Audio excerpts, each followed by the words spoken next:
Hey, friends and fam, it's John. It's time for the J-Mart Cast. And today I've got another episode with a guest. We've got a member of the Toronto Bitcoin only meetup community. He goes by Laserman. Laserman or Laserman? Laserman. What's up, man? Thank you so much for joining me on this episode of the J-Mart Cast. Man, honestly, like it's an honor to be here. Appreciate you saying that. To put it lightly. Okay, thanks. Thank you so much. So, as I already just explained while we were off air, I just basically like to get a little bit of a backstory on you. Where'd you grow up? How was your childhood? What did you study as you, got older? And what was your first instance coming across Bitcoin? So I grew up in Etobicoke, and it wasn't under the best of conditions. Like I basically grew up in government housing, welfare housing, all that stuff. And it was a tough upbringing. I basically started working at a really young age. I just started doing whatever I could do to make ends meet because I had to start working at an early age because I had certain goals and stuff like that I wanted to meet, but I didn't necessarily have all of the guidance and like household that would be ideal for somebody that's young, that's trying to do something. How old were you when you started working? I was 13. And what was your first job? I was picking up trash downtown Toronto. Oh, nice. Holy cow. Sure that there was some labor laws that were broken on that day. Some mild labor laws, but, we're talking like, 2002, 2001 or something like that is when I first started. So, I think things were, cool. It was before the age of information, so people could get away with a lot more. Nice. I got picked up in one of those really big vans that looked like there's something going on. You know what I mean? It was weird, but like the guy was cool. Like we just picked up trash. He gave me like $100 for like, I don't know, I think I worked like 6 hours or something like that. But yeah, that was the first time I ever actually worked for pay. And that was, many moons ago. So like, that's kind of like a little bit of like my background in terms of like how I grew up, the conditions I grew up in. I come from like, I guess you could say like a fairly decent sized family. Like I have, one brother. How many siblings? Okay. One brother, two sisters? Yeah, one brother, two sisters. I'm the youngest. My dad passed away when I was like, how old was I? 11. So I lost my father at a really early age, and then my mom had to go and like independently raise these 4 kids. So our conditions were very like, like it was a tough terrain to say the least. So flash forward, working all these odd jobs. I ran my own business. I ran my own trucking company. I had a few entrepreneurial ventures here and there. I made a few investments that were lucrative and some were busts. So I have like that like up and down roller coaster type thing. The first time I heard about Bitcoin was in 2013. Did you go to school though before you go into that? So I never really got I never got proceeded forward with my educational capabilities. I didn't go and start getting into university or college or anything like that and get into finances or anything like that. I just wanted to take the work route and basically do what I could to like support myself. So I don't have like a higher level of like education in that sense. However, that's awesome, man. A lot of people think that when they encounter me, they're like, oh, this guy, he must be like highly educated. I don't know why they say that. I think I'm fairly stupid, but hey, I'll take it.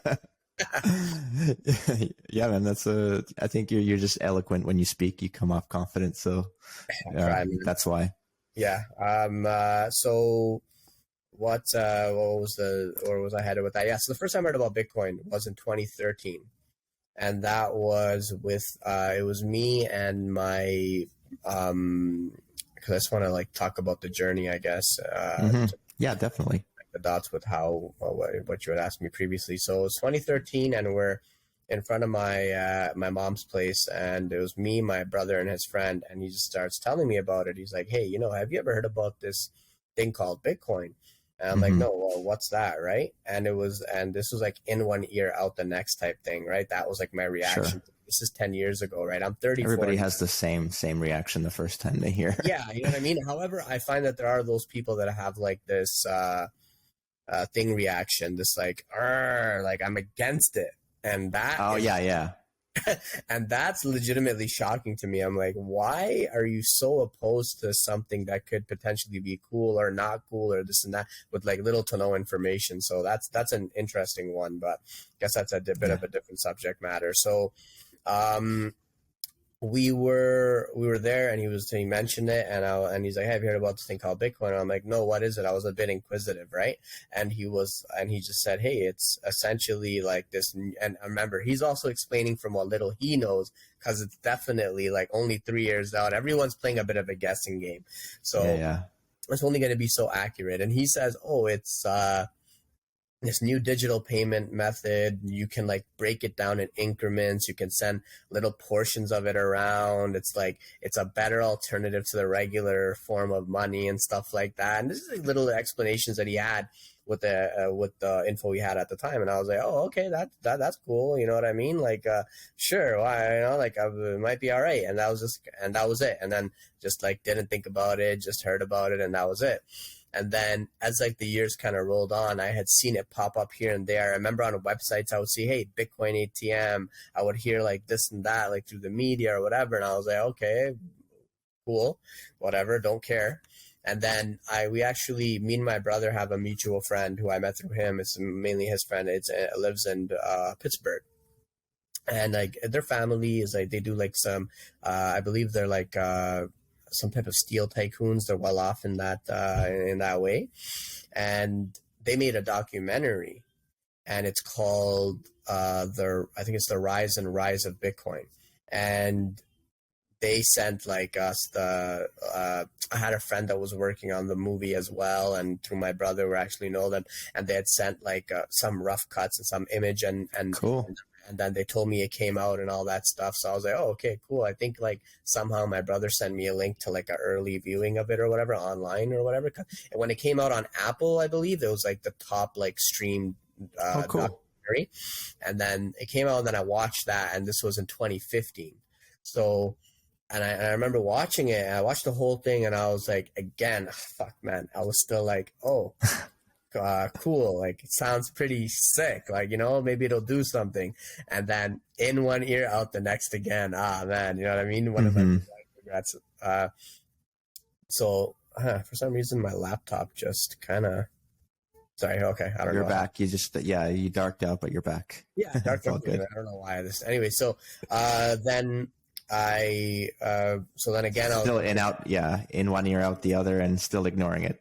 Exactly. And then came 2017, where my friend asked me about it. Another close friend of mine asked me about it and said, oh, have you heard about this Bitcoin thing? My cousin won't stop talking about it. It's really cool, this and that. And my response was, I gave him a detailed response in email, and I still have that email till this day or whatever. I said, hey, you know, it sounds like a really cool thing, but it's just a lot of people I know that I transact with just aren't accepting it yet. So for my purposes and the way I see it, I wouldn't deal with it, because what am I going to do with the Bitcoin where I can't take it anywhere? But it might be some promise in the future. That was generally what I said. And he's like, oh, okay, cool. But I still didn't trash it. And then pretty open-minded. Yeah, you know what I mean? Like, why not, right? Why not be, right? Especially with little to no information. Like, I had some information now, but I still don't feel as though it was like a deep dive enough, right, to just condemn something or whatever, right? And then the end of 2017 hit.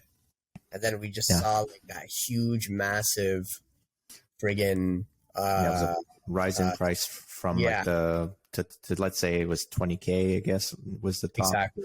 Prior to that, the previous all-time high was 1,000, right? And it had gone down to in the hundreds, so it went from a few $100s all the way to 20,000. Yeah, exactly. So that was in December 2017 where the price really popped, and I was like, "Holy shit, man!" Like, you know what I mean? Like, the greed wrangled me in 100%. You know what I mean? I was like, you know what? I want to make money. I want to do well for myself. I have goals I want to achieve. This seems like a good vehicle for investment. You know, I have a little bit more understanding now, but it's still kind of vague. Well, if it's going from hundreds to 20,000, so it must be good. Yeah, I'm like, that's all the information I need. So and then what did I do? I bought Bitcoin at friggin' $20,000. Like, yeah, man, I'm just gonna ride the wave, baby. You know what I mean? Here we go. And that's when I got in. And then little do I know, the big joke's on me, that I'm about to do like a friggin' like a 3-4 year bear market. Literally, like I bought at the top and just straight cratered down. And a lot it's of people 3,000, right? Yeah. Yeah, I think that was like its mainstreamish moment in terms of, at least in terms of like price appreciation, and got like notoriety and like big boom and stuff like that in that year. And then just I got totally like wiped out in terms of like investment wise, and in terms of what I put in. And I'm like, oh my God. And everyone that was like a huge enthusiast and talking about this revolutionary thing, they all like vanished. All the influencers were gone, complete silence. Everyone's like, oh, get away from this thing. This thing's not going anywhere. I was like, whoa, all right. So I was like trying to figure this thing out still. I'm like, man, I think I got screwed over. Basically now I'm feeling a bit scammed, like down and out, down in the dumps type thing, right? I'm like, oh man, where do I go from here, right? And then I was like, definitely at the end of my wits in a sense. I was like, I don't know. Everyone felt like a salesman to me, like a cheap car salesman. Everyone I was talking to, I had a few people, like my friends from Pittsburgh and this and that, they're like genuinely true people, but I wasn't necessarily in connection with them to ask them about, hey, can you tell me about how should I navigate this? And the people in my personal life didn't know too much about it and this and that. So I had like limited guidance in that sense. And I was about to pull the plug on it. I'm like, you know what? Obviously this is just something, it was a bad call, and I'm thinking I'm just gonna walk away from this. And then I remember, this pisses me off because I don't remember what platform it was. I had went online to see if I could get some guidance, but everyone was like a trader. Everyone was just they're like, oh yeah, buy high, sell low, blah blah blah, like talking about cryptocurrencies and every little thing under the sun. And I was like, time to just split ways from this. And then I can't remember what platform it was. I don't know if it was YouTube. It might have been Facebook. It might have been something like that. But I was just on my computer and I was doing some research about it still. And I came across a video of Andreas Antonopoulos. Yeah, he's good. Yeah, I don't know if he'll hear this or who may or may not. But he's the one who unplugged the Laserman. Nice. He's the one who got me to stay, because I was just about to leave. For this revolution I would never even be where I am today, or continuing on with this, or marching forward, or anything, if it was not for that video. The video in particular, I can't remember exactly what subject it was, but I just remember he's like on a stage. It almost looks like he's on set, almost looked like he's in some, I don't know. It looks like conference. I want to say conference, but it could be like something a little bit more simple, like it looks like a place where you could have a play in the background, like a stage. Like an actual just general all-purpose stage, I guess, with like curtains in the background almost. And he was just talking about like how this thing can stand up against the banks, about a little bit of educational things here and there about what it is and what have you. And I was like, you know what? I've never heard it explained this way before. Maybe it's like Bitcoin for dummies. You know what I mean? And I was like, let me do a little bit more research into what this in particular individual is saying. Yeah. And then I went into all his other catalog of stuff he's been saying for years, way before I ever showed up. And I was like, holy crap, like holy cow, this is the answer I've been seeking. It's like my come to Jesus moment via his education. And I was like, man, this is going to change the world. Like, this has such serious reverberations. This has such serious implications. This is truly revolutionary. This is beyond the scope of anything anyone has imagined before, type thing. And that made me stay. So instead of everyone left, like all my friends, all my colleagues, all the savvy investors, all the people online, everyone's gone. And during this 2018, I want to call it 2021 bear market, but I basically said, you know what, I'm going to stick around, and it's because of those things. And I weathered the storm, and it ended up being lucrative for me in the end anyways, but I just got more and more educated and more involved in the space during that bear market. And, you know, it paid dividends. And it's all thanks to Andres for making me stay. And then other teachers came along the way. Like I had other people that were actually more in line with his vision, how he sees the future. So I kind of borrowed their like narratives and what they're saying and their teachings, and applying that to my own viewpoints and taking my own approach as well. Like it's like a bit of a mix. And then I'm so proud to be one of the people that was involved before Michael Saylor came along, because it's like, you know what I mean? It's like these epochs where it's like the people that came before Michael Saylor, because they're the ones that get involved, because now a major company is doing things that they're putting Bitcoin on a treasury, and they're like listed on a major stock exchange. I'm like, okay, that is a game changer, and it creates more security for people to feel comfortable to get involved. But I'm of the era before that, which the whole time, I'm not going to lie, regardless of Andreas' education and whatever we think, we're definitely hanging on to a bit of a hope and a prayer. Because we're like, fuck, is anybody ever going to show up to legitimize this? Yeah. It's a perilous journey. It is. Michael Saylor is the oldest serving CEO, like of all the companies listed on the stock exchange. So that goes to say something, right? Like if he's quite a paradoxical individual, because I also heard, to your point, that he had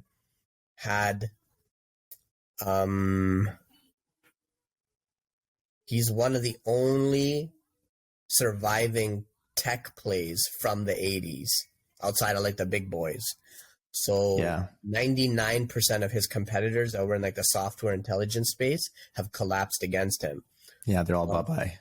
Yeah, it's like, man, like even in the market you're in, which I don't want to call it niche, but you know, it's a lot of people have come and gone. If they've all collapsed against you, and you've witnessed these drawdowns of your own stocks of like 99% drawdowns, this Bitcoin thing is nothing but a walk in a park to a seasoned vet like you. And then him carrying the torch and lighting the way forward for a lot of people, including myself, that added that layer of like, okay, this is the real deal. But imagine, so anyone out there who might be listening to this, imagine being on a perilous journey for many, many years with so much on the line, not knowing if the thing's ever going to get picked up.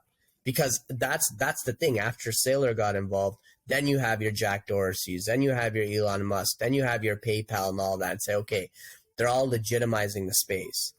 But before that, it was like, oh man. And then there was a time even before I got involved. You know, there might be prior to 2017. So everyone, I guess every generation will have its hurdles, right?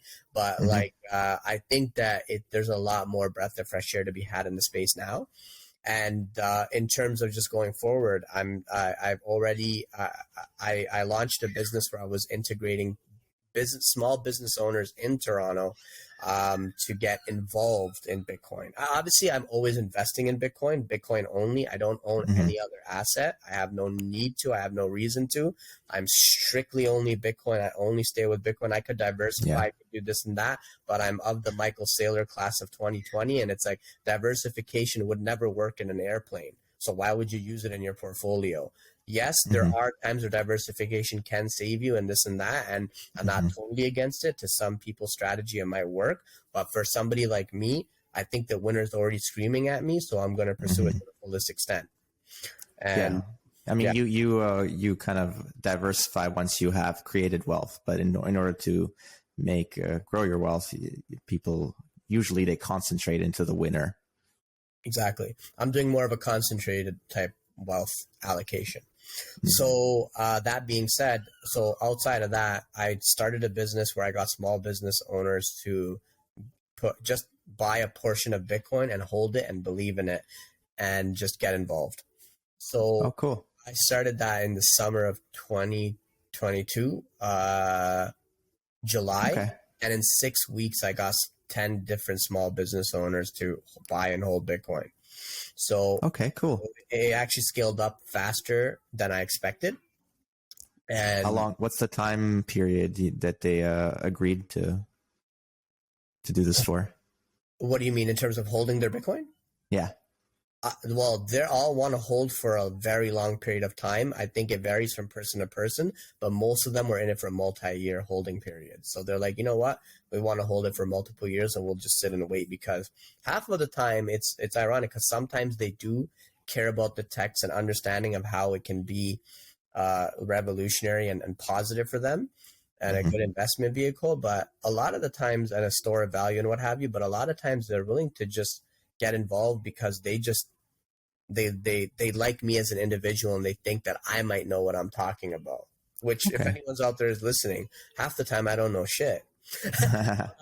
Like, in this, like, I guess in this industry, I'm becoming more and more of an OG, a vet and what have you. So I do know a thing or two about this particular space, and I think I am right on this bet. So when I tell them about it, they are more inclined to be involved, and that has like gone far in getting people involved. So as long as you can inform somebody, right? If they have like questions, follow-up questions that they want to ask, and you're able to like clear up any, uncertainties for people, I think that's 100%, really 100%. That's what I do my best to do that. And also I'm always bearing in mind, one of the most uphill battles about it is fighting FUD. That's the number one thing. There's just always some nonsense that someone's heard about it, and right away, if I approach them on it, they think I could potentially be a scammer or what have you. But once I have a conversation with them, I'm able to break down a lot of these barriers. So it's a fun thing. So I did that in summer of 2022. For about 6 weeks, I did it. I launched it, and I just put it out there as literally, I did it in a crude manner for the purposely, just to prove to myself and potential prospects, it's a prototype to show that it can be done. So I didn't make any money off of it. I wasn't profiting. There's nothing like that involved. There's nothing shady going on. None of that. So that's what I did. And actually, I had one question that I thought of. Sorry, it just came back to me. Yeah. Did they do this as a business or as individuals? Were they holding like the Bitcoin under their business title? Under their business titles. So is it like they're putting it on their balance sheet, kind of similar to Michael Saylor style? Exactly, but on a way smaller scale. We're talking of course. We're talking about hundreds and thousands instead of like millions, right? And they were holding it. I specifically made sure that they bought it with profits of their businesses, proceeds of their businesses. So it has nothing to do with personal ownership or anything like that. So that's what happened back then. And now I had this thing, which is basically a resume. That's how I saw it, as like a calling card, right? The idea is to, at some point, build a business around it and squeeze some profits out of something like this. Because what's wrong with building on Bitcoin and getting paid for your work? The answer is nothing, right? Yeah, you're providing a good service that people are happy to volunteer payment for. Yeah, and I need to take care of my family, right? So, and myself. So why not? So that was about, almost 6 months ago. So so at that point on, I started shopping it around to people that might want to get involved in this business idea I have, and maybe we can collaborate on something and work on something.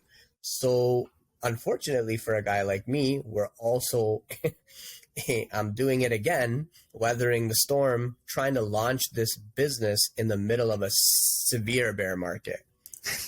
80%-ish drawdown from the $70,000 high of Bitcoin all the way down, convincing people that are outside of the Bitcoin space and people in the Bitcoin space that, hey, I have this idea for Bitcoin. And everyone's like, all the companies are tightening their belts. So they don't have money on tap the way they did to give money out to promoters or sponsorships and resellers, etc. They're just firing people that are not essentials. And then on top of that, when it comes to the public view, I'm offering Bitcoin, and they're like, That's a It's joke. bit of a rough time. Like it's like It's perceived as a joke again because we're in another bear market. Remember, everyone's on your team when you're on the rise, but when it's the opposite, you already know, right? So I'm now doing this, and I'm not getting any bites because everyone's just either tightening their belts or they think it's a joke, and I'm getting some low level interest, like in terms of like engagement, and then the tides just now turned in, what are we in now? January. It's the end of January 2023. So yeah, thanks for letting me know the year. I get a little phased out sometimes. This isn't 1999. We got to get back to the future. Yeah, exactly. Get in my DeLorean. So I'm still glad somebody knows my pop culture references. My age is starting to show amongst the youngsters, though. I'll tell you that much. Dude. Separate discussion, though. Yeah. So about 2-3 weeks ago, I got a partner that wants to work with me on something in regards to this.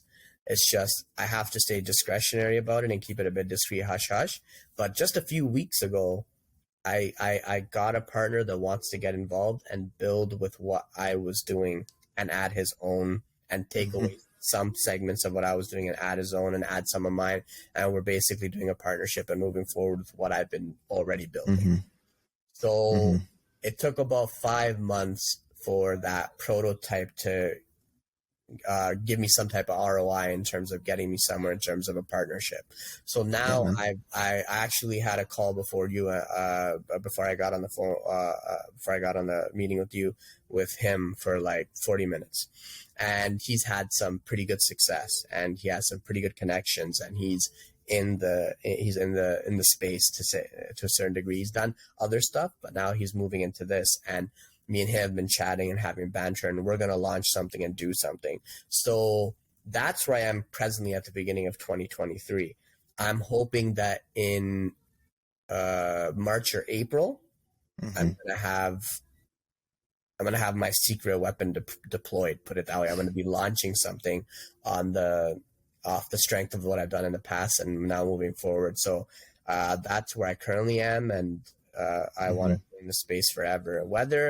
Look, even if all my business ventures fail inside of Bitcoin, whatever, I took my shot. If they fail, they fail. I'll never stop being involved in terms of an investor and a community builder. And even with what you're doing with creating a business for people to essentially work out and pay you in sats, that's amazing. And I'm always going to be a community builder, and I'm always going to be riding with the community. So that's me in a nutshell. So sorry to bore everyone to death with that. No, I love it. There's it's funny. You're talking so much. I had like so many follow-ups, and now none of them are coming to mind. Yeah. So that happens. No, it's all good. Well, why don't we go? So if we're to talk maybe a broad level vision of what you'd like to see, the sense I'm getting is you'd like to orange pill a bunch of businesses in the local region. Yep. Perhaps the ultimate goal for that is obviously we want to grow the community of people who are using Bitcoin, and then through business owners who then are, if they're putting it on the balance sheet in their business, that could be the first step towards maybe actually accepting it as a payment as well. And then we're well on our way towards a circular economy where, that's the path towards hyper Bitcoinization, a world where we're actually using Bitcoin, not as only as a store of value, but also as a medium of exchange and also as a unit of account, all the services that money renders to us. Is that kind of like a broad level picture of what you're seeing, your vision? You want to orange pill a bunch of businesses, create a circular economy? 100% yes. Also, I want to be involved in the Bitcoin industry to whatever proximity or whatever way I can be. If I find that my vision and what I want to do is constantly evolving. Like at a certain point when I first got into it, I might want to just sell a business, a Bitcoin ATM. But then I'm like, okay, you know what? That's already a marketplace for that. Maybe I'll change and I'll morph into doing this. I just want to be involved in the Bitcoin space in terms of entrepreneurial vision in that sense. Right. Is more like, yes, I think that is a very key component that we're building on and has just somehow landed me there. Is I think I kind of fell into that segment almost by like happenstance, where Okay, fair. it's, yes, we have to make it circular as well, because this new layer, which is Lightning, which is so like beyond like to a certain level beyond comprehension of what can be done on that scale, is this nifty new thing that can be played with and built on in terms of scaling, because the layer one version of Bitcoin had its drawbacks. And this new layer 2 of Lightning can do all these different things where you don't necessarily need to rely on a cryptocurrency or something like that to be the rail for scaling and speed, because nobody's going to go to a coffee shop and wait 10 minutes for the Bitcoin core to confirm that $1 transaction, or half hour, an hour. They want any instant payments, and now Lightning has opened up that new avenue.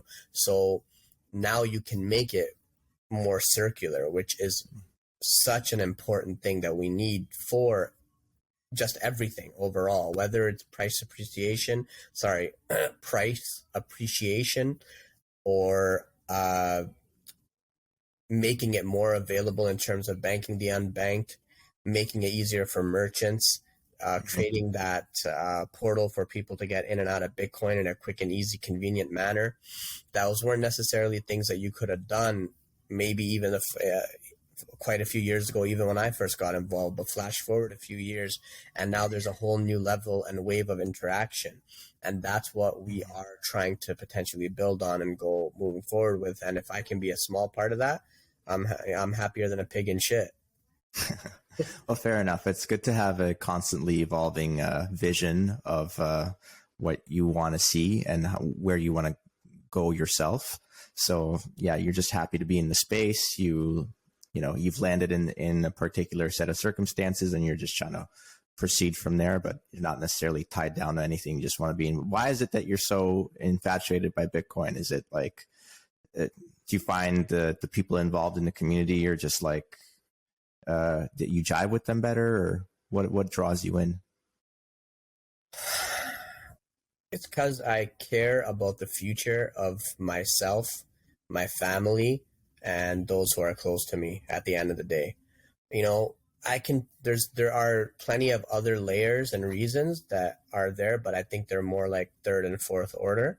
I think the thing that keeps me involved is the fact that it's the thing that is underpinning everything. And there is, to me at least, people have their own vision in life and their own endeavors, and they're more than welcome to them. Not everyone's going to be involved or give a shit about Bitcoin, but it's the grandest idea that I have ever come across that I can actually partake in. Maybe I could have been the guy to be involved in Amazon in the 90s, but guess what? I was a little child, so guess what? That ship has sailed. And even then, but even in comparison, when I look at something like Bitcoin, oh, am I too late? Is it this? Is it that? A great analogy I've used in the past is everyone in the world, the thing that keeps me inspired about Bitcoin and why I think it's the best bet is that, and apart from the fact that it's morally and ethically sound and it creates prosperity for everyone, so that goes hand in hand with it. So this isn't just me talking as a venture capitalist trying to make money and just the next fucking person in line to just try to extract capital from everyone. Apart from that it is extremely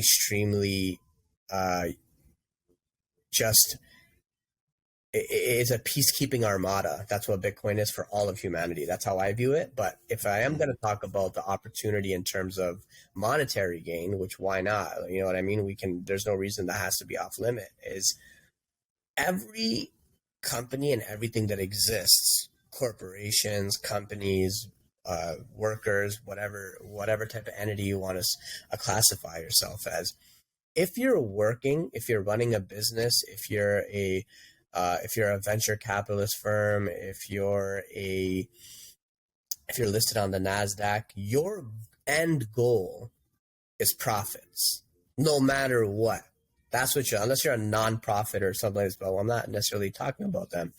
If your goal is to make profit, then you are, imagine the ocean as being a giant, instead of it being full of water, it's full of money. It's just a big ocean of cash, dirty fiat, whatever. And you trillions and trillions of dollars. Exactly. And you are hundreds of trillions of dollars, and you are a blue whale. You're just a giant fat whale in that ocean of fiat. And your goal is to swallow as much of this fiat as you possibly can. You just want to open your mouth and gulp it all in, like, oh, right? That's what you're here for. So you want to make sure your Q1, your Q2, your Q3, your Q4 is always looking good to your board. Green. Yeah. As long as it's green, everyone's happy and everyone's winning. So your goal is consumption of profit. However, and everyone has their different drivers. Amazon wants to be the marketplace for everything. Apple wants to be the coolest technology, best phones, best watches, whatever, best smartwatches. And then someone like Netflix wants to be the number one person you go to for your streaming. So they're all playing they're the monopoly for their industries. They're the giants, they're the mid-sized guys, the smaller guys, whatever. But their end game is profit. That's what they want to do. So they're all playing for this. They have this order of magnitude they want to get to. They want to take their cash in dollars, U.S. dollars.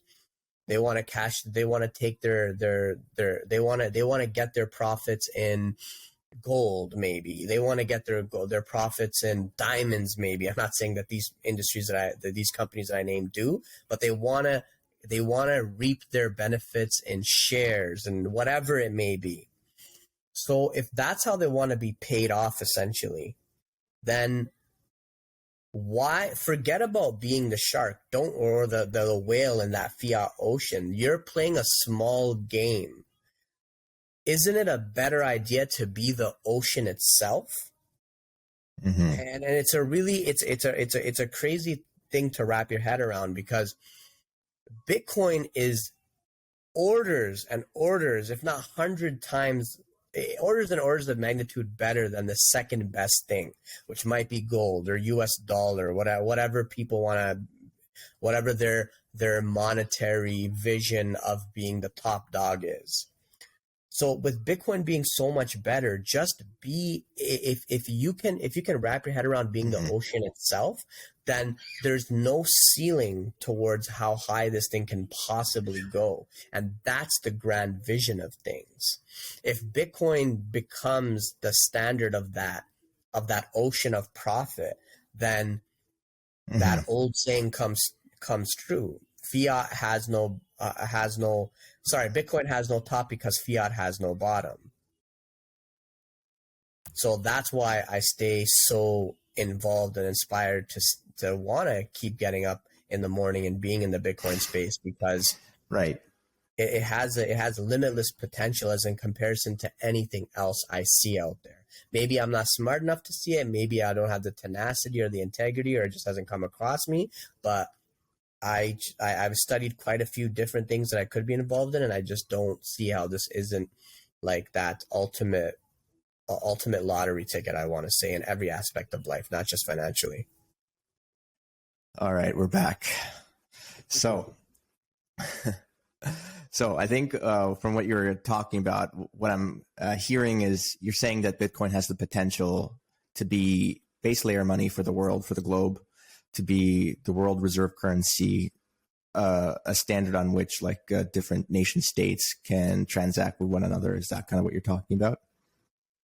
100%. Whether it be nation state, whether it be on a smaller scale, whether it be a guy trying to, there's never been, those doors have never been open like that before. You can't buy, if say there's an artist living in a jungle and his product is wrapping a bunch of, friggin' tree leaves together and then packaging it and calling it art, right? How would he ever have sold that to you in the past, right? How would that merchant get that to you? It'd be so damn near next to impossible to get it done. But now you can have a lightning, point of sale terminal in a place like a jungle, and it's like just like a smartphone in your pocket, and let's say you're transacting on it and you're using those rails, right? Shipping and this and that is a bit of a different thing, how he's going to actually physically get his product to you, but we're not necessarily in the business of Bitcoin isn't a one cure all, right? However, at the very least, you can get your payment to that individual from buyer to receiver, right? So, and that's on like smaller scale stuff, but nation states, they're going to have to find a way to essentially line their own treasuries with something that isn't reliant on another country, in particular a country that they don't even like. So if most nations aren't big fans of America or USA or whomever, and they'd rather not have them be that monetary standard, so why not turn focus on something that doesn't necessarily have a flag? So there's huge benefits even for nation states, and whether it be a smaller flag like El Salvador or a bigger flag like Switzerland, or a small to mid-sized company or a mega corporation, everyone can benefit, and everyone works their way from the inside out, in a sense of, I always believe Bitcoin to be the equalizer, where if you're a smaller fish in any game, you can get ahead of the pack because they're not as nimble as you are. Big people have a fiduciary duty, and they have a lot of people to report to, so they can't just go and hold a bunch of Bitcoin without getting a bunch of OKs and green lights. Whereas in somebody who doesn't have to worry about all that political melodrama can just go boom and get integrated fast, and that's to their advantage. So ultimately, Bitcoin is this, to you, I guess I could say, it's this technological advancement where it's decentralized money.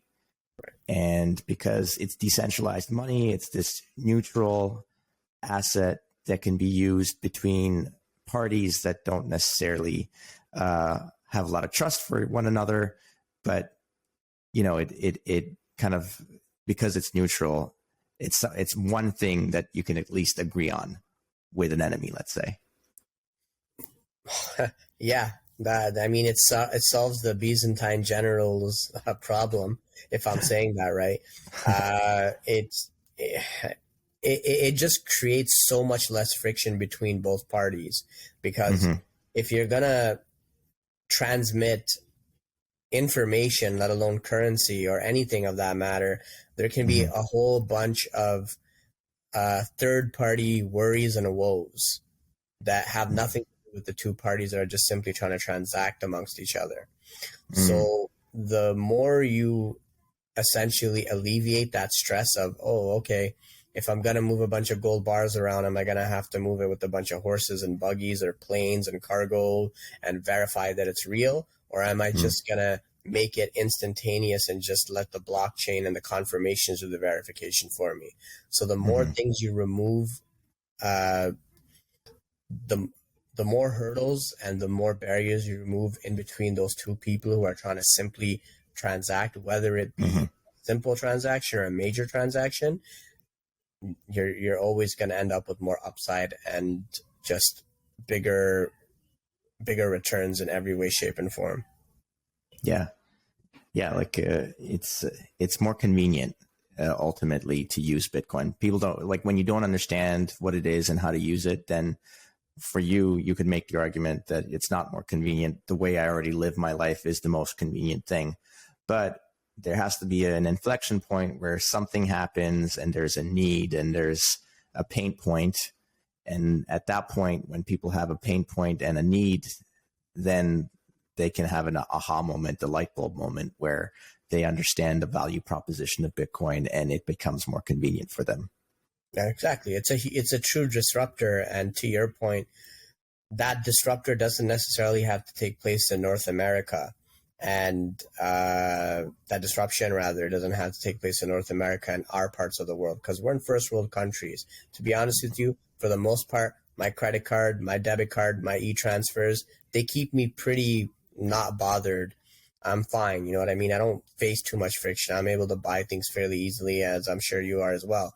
But that's just elitism. You know what I mean? We represent a small faction of the world. We're not the everything that encompasses all.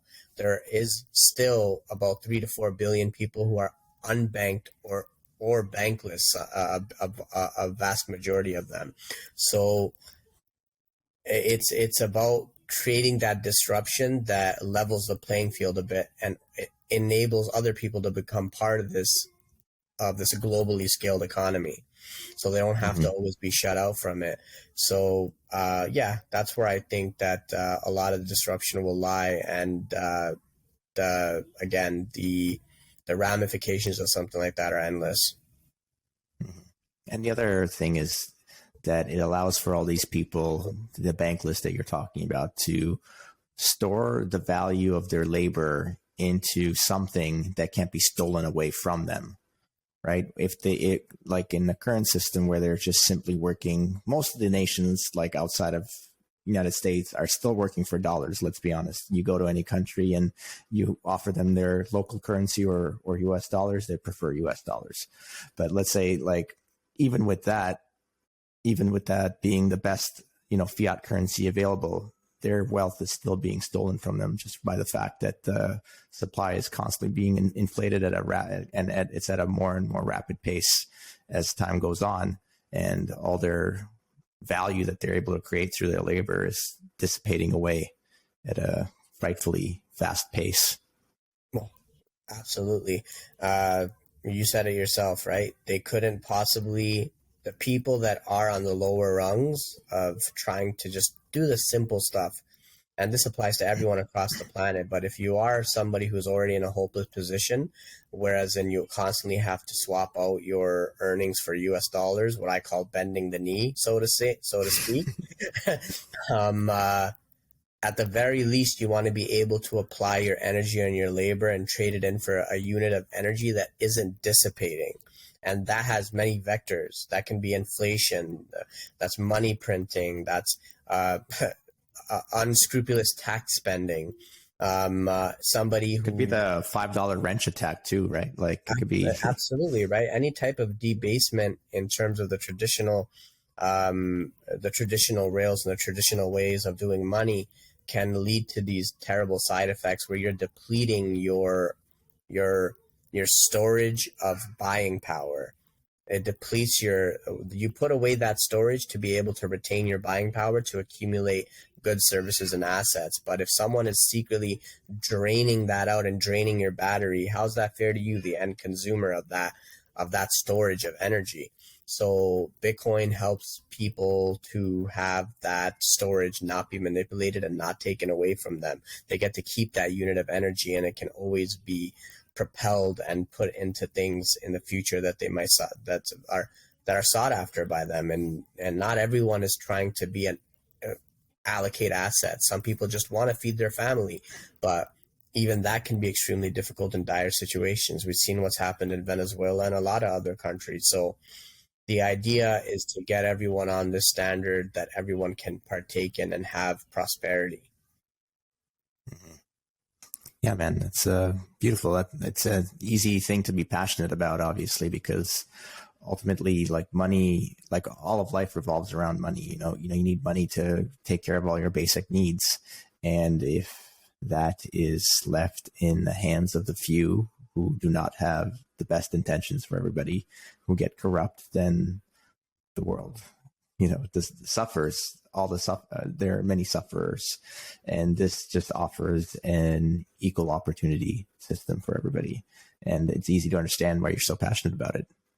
Yeah, well, I mean, I guess everyone has that driving force in their life, and they have their reasons for why they do what they do. And for me, this happens to be something I'm very passionate about, and it's a coherent way forward, because a message I would send to anybody who would be listening to this is, You can be passionate and want to solve a lot of life's problems.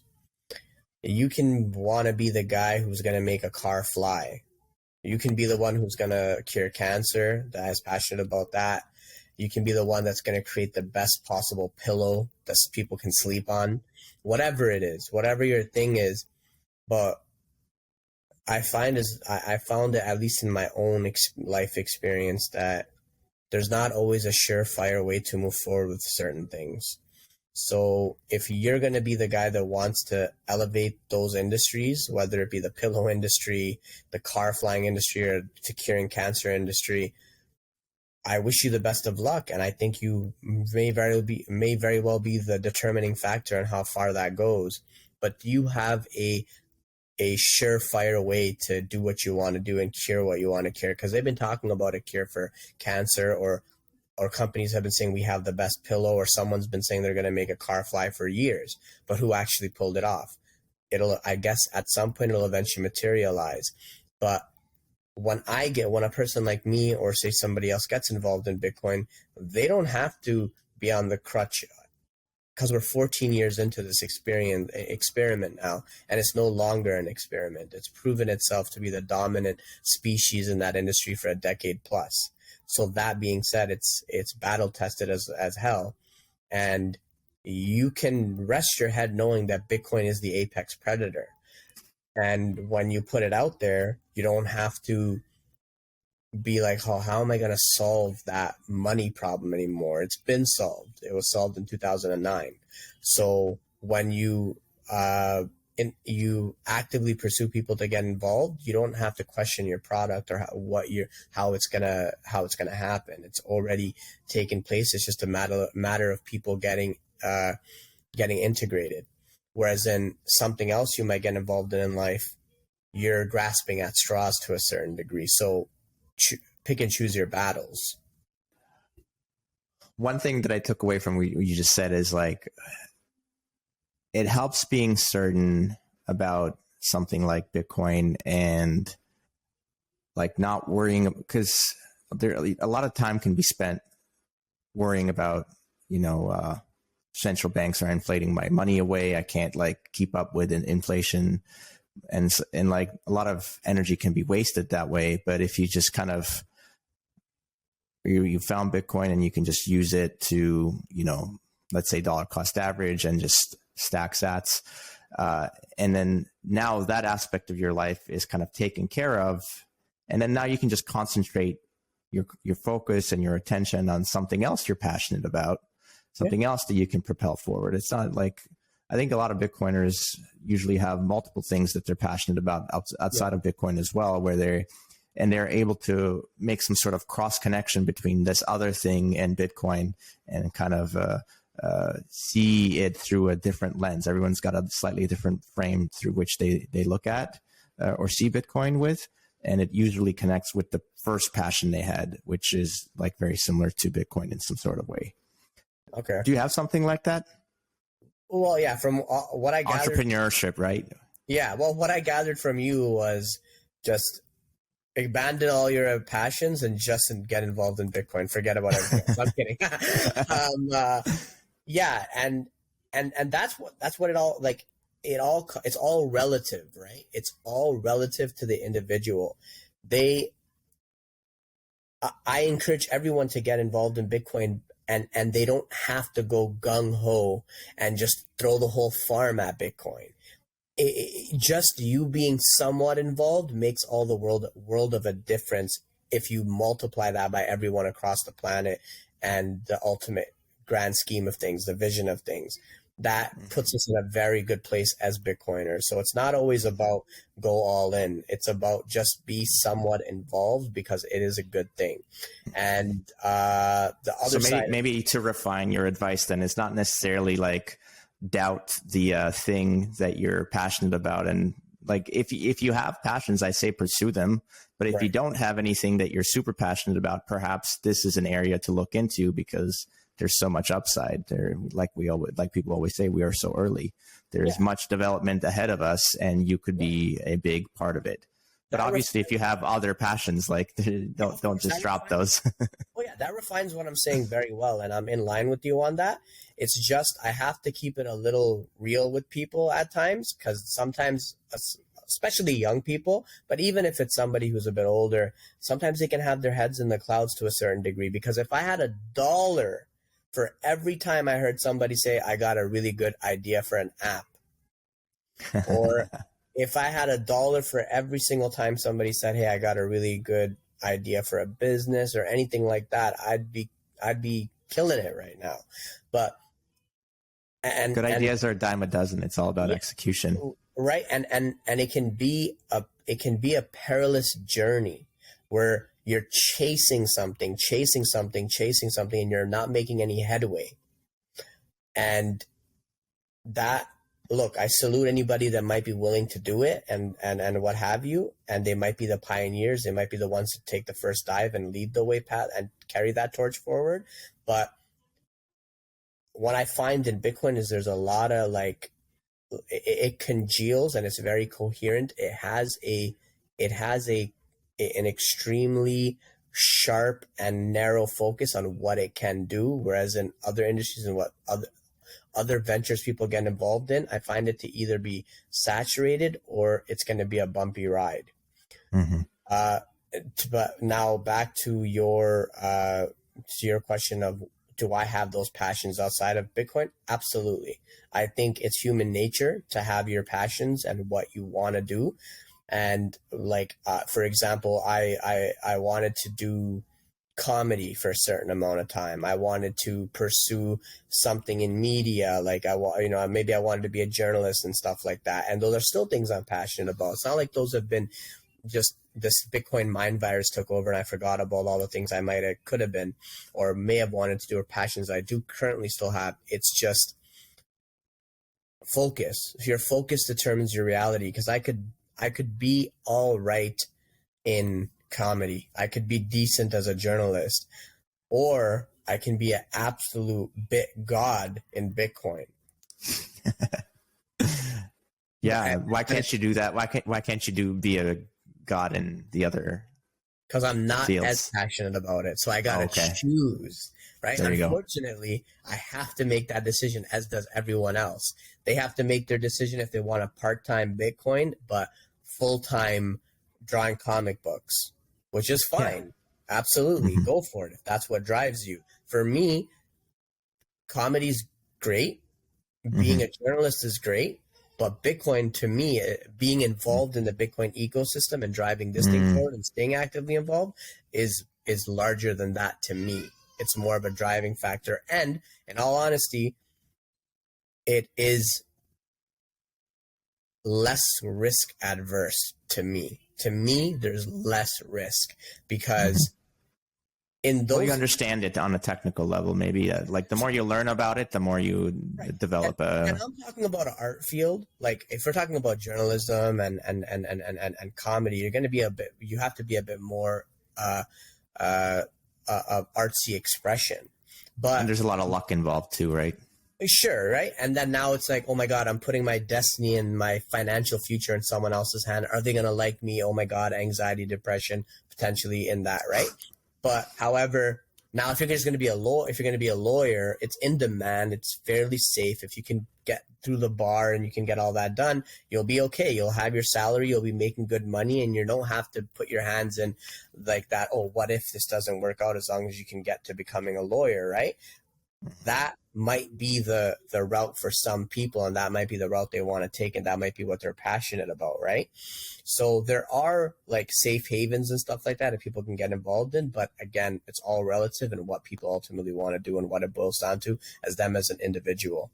I could have written my own ticket and done a lot of different things, and I have done different things that I've been successful in, but I kind of just let a lot of that fall by the wayside and stay involved in this because this is what I'm happy doing, and everyone should be doing what they're happy doing.